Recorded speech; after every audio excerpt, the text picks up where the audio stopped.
Walang easy money mga boss. Lahat ng bagay pinagpapawisan, pinagpapaguran. Hindi basta-basta makukuha. Makukuha mo lang yan kung ginagawa mo ang part mo, pinagtatrabahoan mo. Yan ang buhay. Labanan ng buhay yan. Same sa ating trabaho. Araw-araw hindi natin sukat akalain ang mga problema, ang mga kapahamakan. Minsan nasa salubong sa atin. Pero hindi yan ang dahilan na tayo'y sumuko. Tayo'y hindi nagagalaw. Tayo hindi na magtrabaho.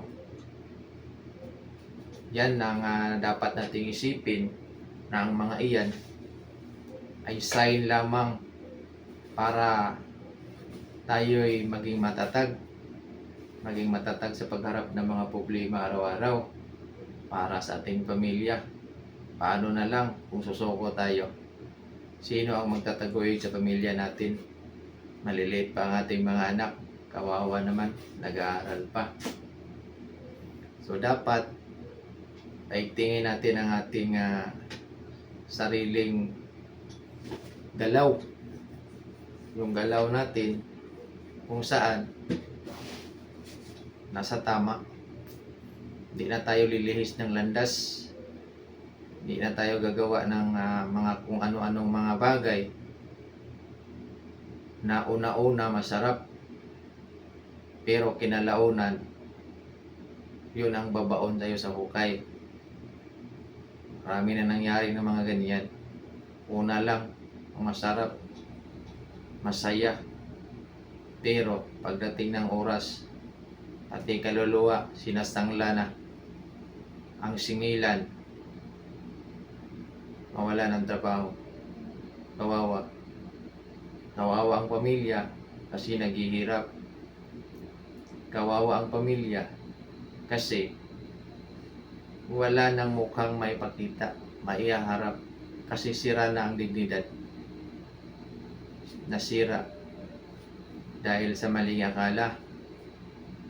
Nasira dahil sa sobrang ambisyon na ang kinilang isang bagay na kahit isipin man lang masyadong mataas, di basta-basta makuha.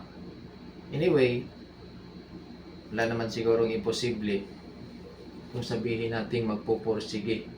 Pero yun nga, step by step kasi yan. Hindi mo madaling makuha. Lalo na yung ambisyon mo, yung bagay na gusto mo ay masyadong mataas. Kailangan dadaan ka muna sa mga hagdan bago mo yan makuha. Paghirapan mo muna. Gaya sa ating trabaho, gawin lang ang dapat at nararapat. Minsan, hindi din may pagkaila na sobrang kapaguran. Minsan, sabihin natin na, ba't ako pumasok sa ganitong trabaho? No. Huwag nating isipin yan. Dagdag stress lang yan. Huwag din natin isipin ang mga taong nagpapasakit sa ulo natin. Lalo na minsan, mga kasamahan natin na yun bang sabihin na lang natin na may mga negatibong pag-uugali. Pero anyway, part na yan ng growing up, part na yan ng katauhan, part na yan sa environment kung saan ka nagtatrabaho. Hindi na yan maitatanong pa. Sa atin na lang, gawin na lang natin kung ano yung part o ano yung trabaho natin. Pagkatapos, naumagahan, nalaunan, ng tour of duty, uwi ng bahay, pahinga, hintay na naman ang isang araw, back to work. Ganun lang cycle ng buhay.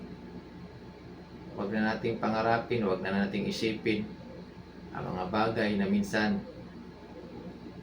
nakakasira sa ating mga sarili.